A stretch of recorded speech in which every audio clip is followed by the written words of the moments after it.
the powers to as many people as possible that they can pierce the illusion of darkness and lead others into the light. And I decided this purpose many years ago in forming this school and researching. I knew I wanted to pass this on, not to just one person or just a group of persons, but as the heritage of humanity, to bring it out for humanity. And so this purpose is not of personality purpose, of wanting it for your own self. This kind of purpose is wanting it for all. It's a universal power. See, it's in the universe, and it's subject to universal power. It's in the universe, beyond the atmosphere of the planet, so it is subject to universal power. And so this mastery also transcends the mastery of the world, because now it's master of the universe, and you're a citizen of the universe as you cross this bridge, rather than a citizen of just the world. In your humanity, you are the citizen of the world. In your spirituality, you are the citizen of all creation, of the kingdom of heaven and beyond. You have no limited place. Spirit is limited. But this body is limited. This physical body is limited, but your spiritual body is unlimited. Your personal desires are limited, but your higher desires, the wisdom to have higher desires, the wisdom of higher desire, to separate the lower emotions from the higher emotions, to separate the heaven from the earth, the blue and the red, the heaven from the earth, the lower waters from the higher waters, from the lower desires, the higher desires. You see? It follows right with the 7 days of creation. If you are studying the truth, it is congruous in all of its reflections, in all of the religious structures. In what I'm saying, you can take to any religious structure and look at the hidden or esoteric power or deeper into it, and you will see the truth of what I'm saying here. That is wisdom, to know there is a universal mind. And in the gold, you get access to universal mind strata. There's a universal strata around this planet, but we are talking about a mind, an infinite intelligence that is not limited by this planet. Now, how do you get there? In the gold, you draw golden light. By living those attributes of that ray. And when you have learned the attributes of the golden ray and you have those in manifestation, now you're ready for love. Now you're really ready to step out and take action. But on the lower bridge, it's yellow, and that deals with your willpower. You must be willing to love. Your personality must be willing to accept love and give love. Some people don't want anybody to touch them. They don't think that they're good enough, or they're afraid for people to touch them. It changes them. They want to stay alone, and they don't know love. And they're not willing for love. But then there's those that are willing for love, but they're not giving love. They're waiting for someone to give them love, and then they'll get love. But when we get to that beautiful pink ray on the solar bridge, that pink ray of love there, we have love and devotion to God. And we practice loving God. See, the Master practices loving God. You know why he practices loving God? That's a safe place to love. See how secure the Master Bridge is? To love God rather than to love your own mind and the thoughts and creations of your own will. To love God, to turn your love and adoration towards God, and to love God with all your heart and all your soul. And once you have the possession of that love and that type of love, to turn it on people. To give that love to people that you love God with. That same kind of love. Love people that same way, and love the elementals that same way, and love all things that same way. Love your enemy that way. That's a challenge for love. I challenge you to love in that way. For I know if you do, you will have a great response. It'll be warm. You'll have family. Wherever you go, people, it is so wonderful. Here we have representations of thousands of people we've saw in these last 3 years, sitting in this room from different places. And one thing that's magnetized them to come over and over again is love. to love and accept, others. Who are we to delegate out our love when God is ever giving love, ever present love? And our will wants to take control of everything. Our will is there wanting to take control of everything. Let's try an exercise. Some of you have already done this exercise. I want you to concentrate on your breath. Just concentrate it going in and out your nose. Just watch it. Concentrate on your breath.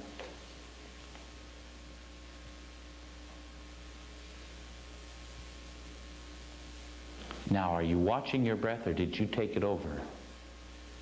If you took it over, you're willful, and you have taken over with your will something that was already going on.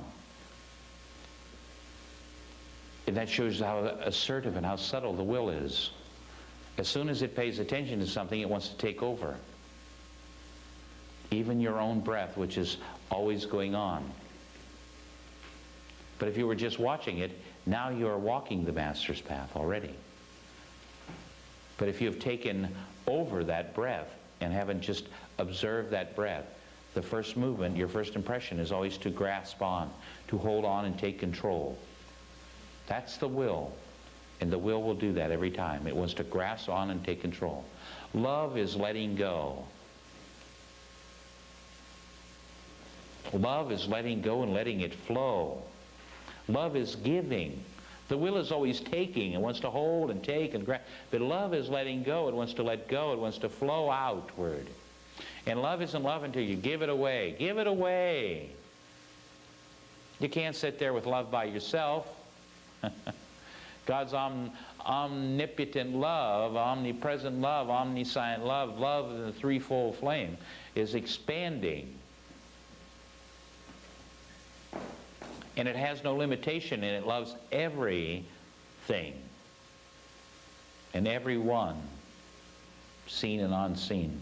The love and bliss of God rolls across the universe. It's that kind of love. It's a giving love. It's a flowing, ever giving for the joy of giving. Happy in the giving. And so this is the type of love the Master practices. First, he loves God with all his heart and all his soul. I love and adore you, God. Thank you. Praise you, God. I love you, God. Thank you, God. Thank you. And then he looks at someone else and he says, I love you. You're beautiful. They turn that love as a master on others. That's what we seek to do. To manifest that as part of our life. Now you must live these things. They must be part of your life. Not some idea, not some intellectual system, not something you know. They have to be in practical application in your life. You must apply them.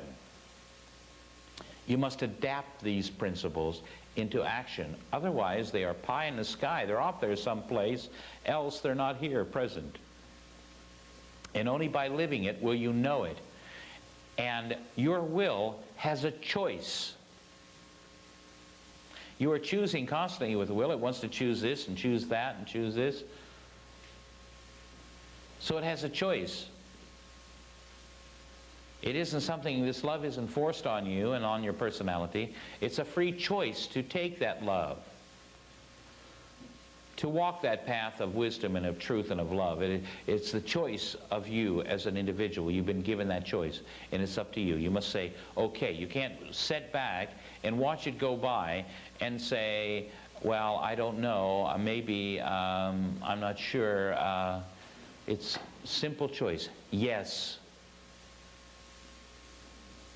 No ifs, no buts, no maybes, no stretching it with verbal stretchings, but to be there open and direct.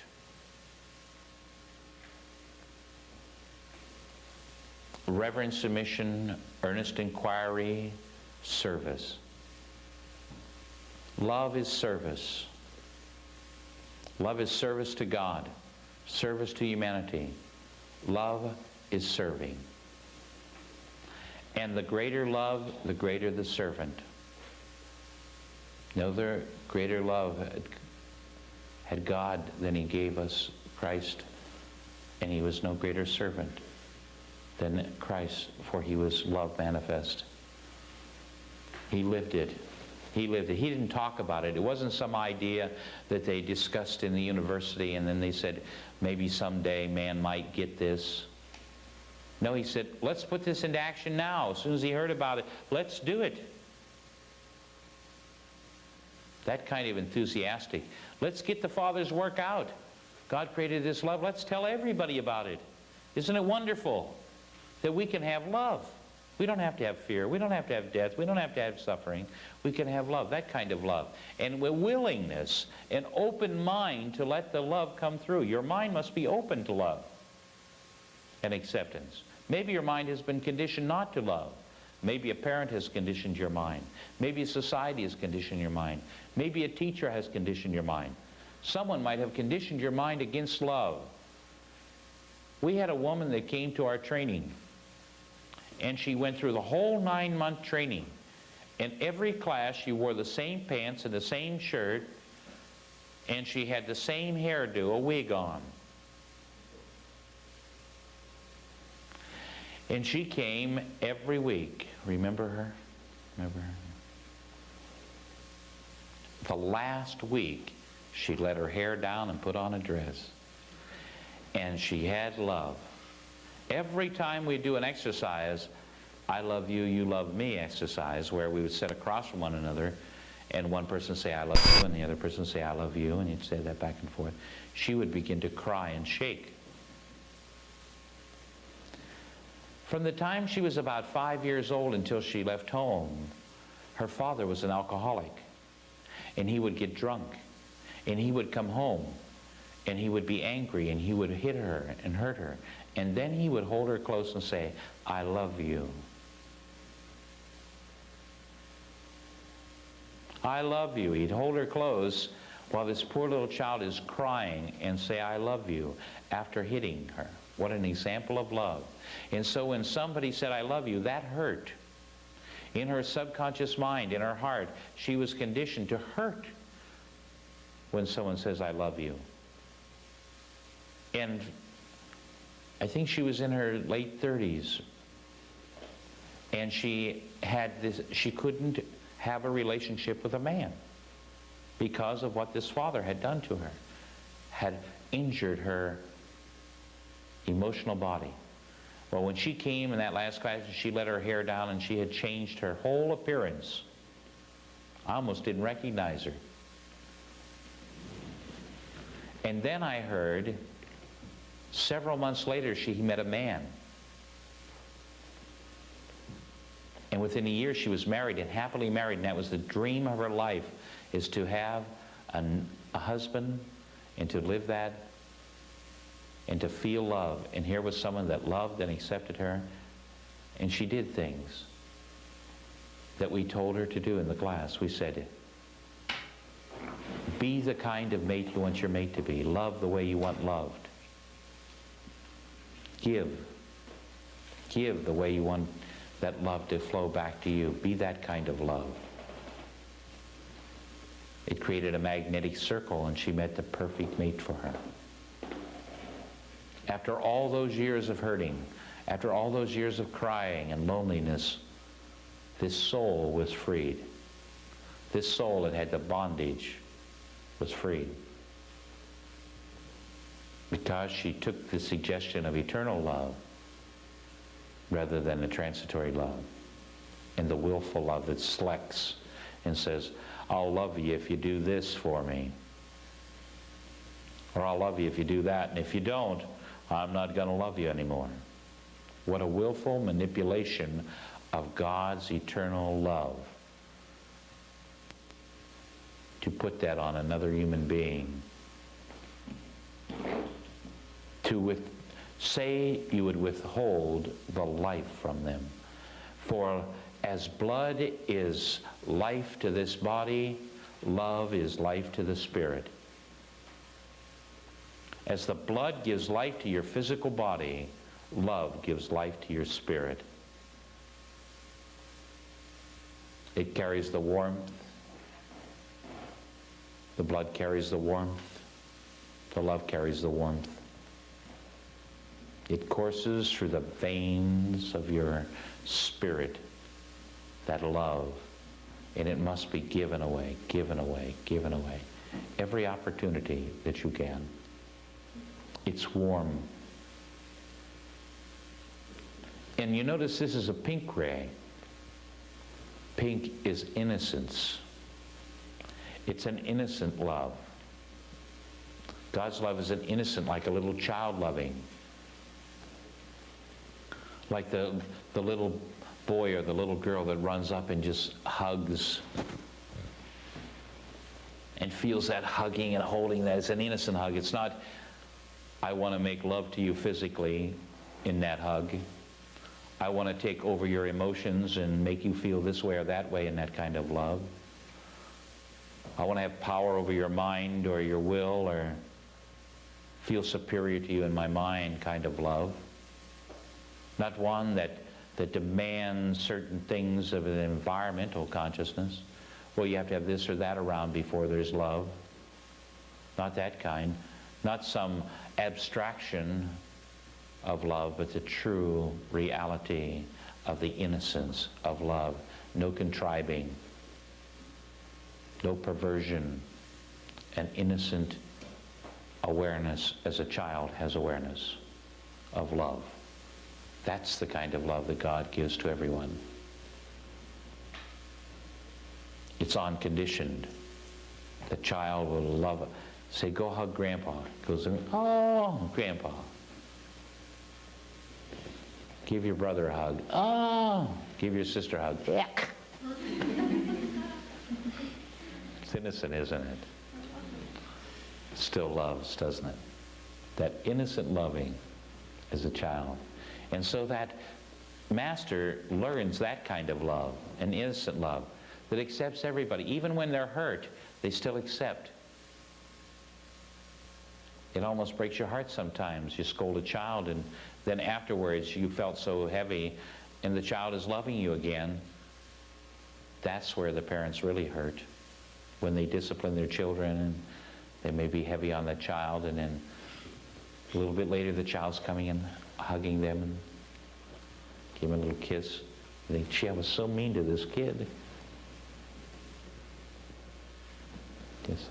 Then you hold him and all that melts away, and all of a sudden there's just two warm, loving bodies touching one another, and the souls are touching one another, and the spirit is joined there, and it's like a oneness.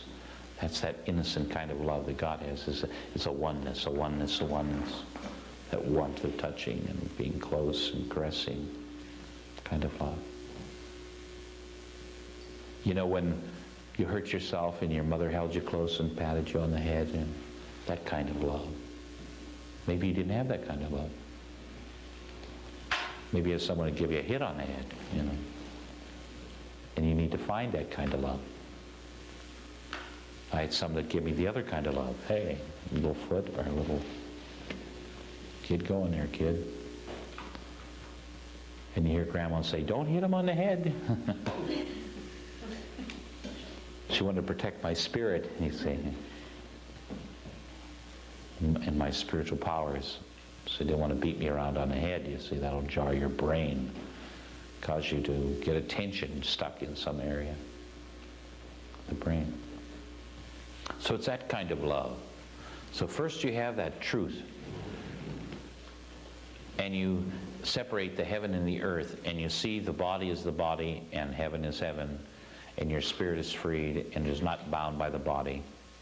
Then you look and you see your experiences in your emotions, you realize those, and then you see the wisdom and the power of God in His experiences. That's the law. That's God's experiences. That's law. You see? And you see your love, and then you see your will, your mind, and how your mind is accepting and giving love. And because without the will, you can't even move the body. You know, you can't even go across the room without willing it. The body won't do nothing. It'll just lay there unless you're willing it up and moving. See, so the will is important. I mean, you don't want to destroy your personality. That's the worst thing you can do, is destroy it. You bring it under submission. You know, in one of the ancient teachings, they say you have to tame the animal nature of man. And they say it's like a horse. You want to be able to ride it without breaking its spirit, because if you break its spirit, it's not going to be a very good horse.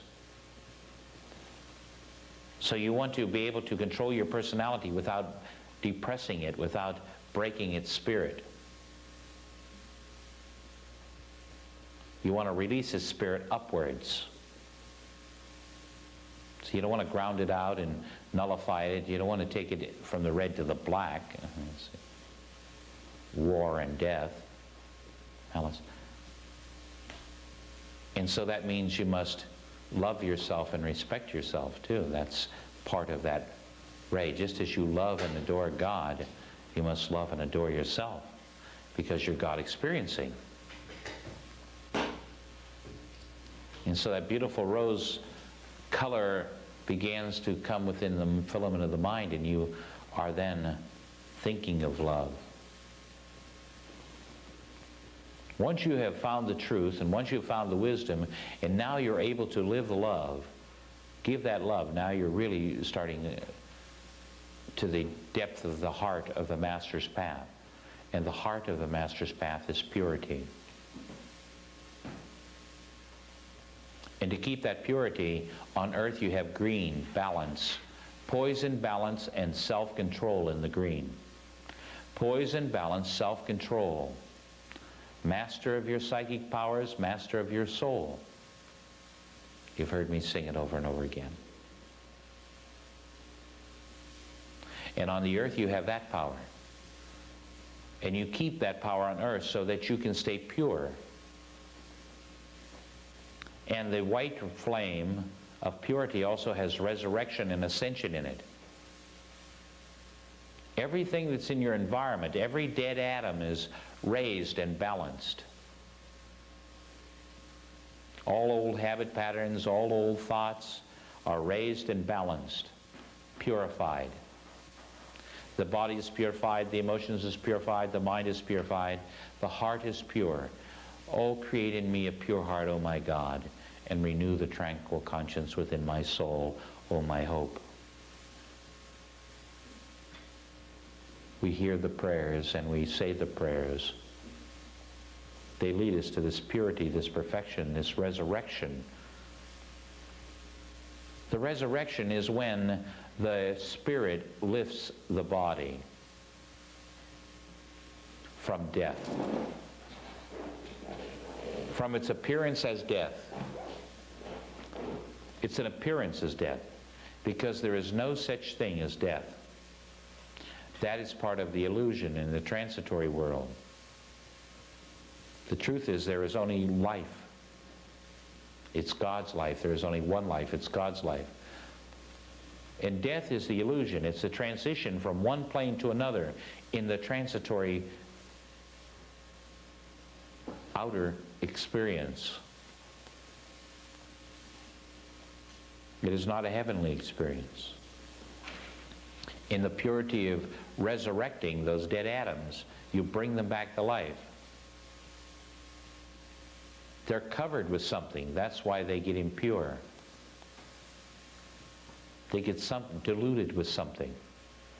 And so your heart, your soul, your psyche, the green of your psychic balance, of your poison balance, of your psyche, is purified. You have a pure heart. It is lifting. It lifts all those dead experiences that happen physically, emotionally, mentally. See, because the green deals with experience, and the white deals with the experience of God, the sustaining power of God. See, the white is the sustainer. And when you are sustained by God, you have poise and balance.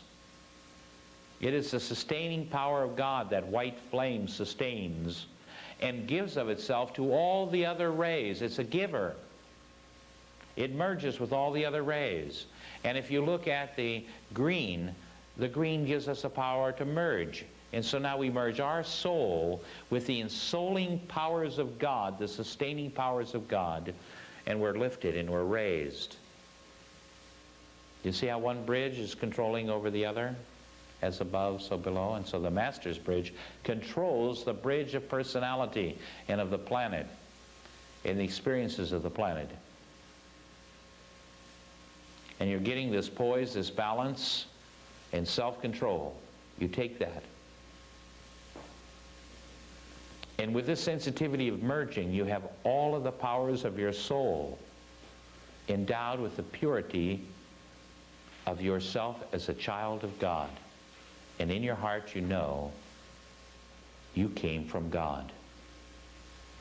Some people get a little upset with me. They say, where do you live? And I say, here and now. They say, well, where are you from? And I say, I came from God. And he says, no, your original state. And I says, well, the original state was bliss. They say, wait a minute, I can't get to you. I says, oh, yes, I can, or yes, you can. I'm open to that. I'm just open. They say, you talk funny.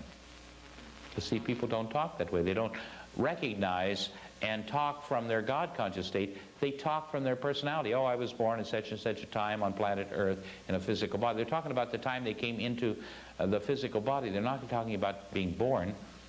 When you were created as an individual entity, that was the moment of your birth. When you were created as an individual entity by God, that's the moment of your birth. That's your spiritual birth. That's what you want to find. When was that? Before the world was, I am. And when you look back, you will find you have always been. And you are and you always will be the same yesterday, today, and always. As a child of God, you are that always, always. And in that purity and perfection, your heart will be lifted. The heart is heavy and loses its balance because it loses its purity. When the heart loses its purity, it loses its balance. When the heart no longer has purity, it loses balance. It either goes to the left or the right.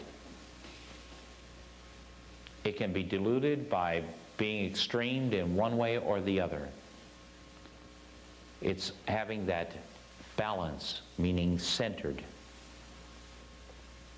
And the center of the bridge, that white, to be centered on the sustaining power of God, to be in the purity and perfection, the resurrection and ascension power,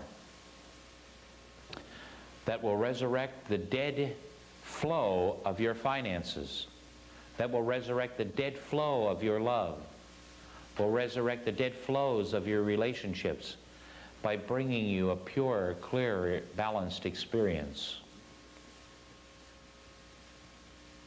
These rays are blending. And so from the purity of your understanding, and from the understanding heart of your poise and your balance, you are now centered on the bridge, the Master's bridge. You're in the center of the bridge. And it's very interesting when you're in the center of the bridge. I've been in the center of a couple bridges here lately. In fact, in the last couple of days, I was on a swaying bridge across the river. Ooh! I could feel my root chakra reaching down to the river. But that was nothing. You ought to have been on the bridge we were on today. There's about 400 or 500 feet down from the middle of that bridge. And it bridged something, a gap. These bridges bridge the gap between us and God. They are the Ark of the Covenants. And the rainbow was given, the bow was put in the sky, that man may know he has an Ark of Covenants with God. This light, because you are a light being, that's your covenants, that's your ark to travel across. And so in the purity and perfection, now you're at the ark, you're at the highest point of that bridge. In the center, it's going up or it's going down like that other bridge was. You don't see too many bridges that go straight across. You see. This one that bridged this big bridge, it was really solid.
Om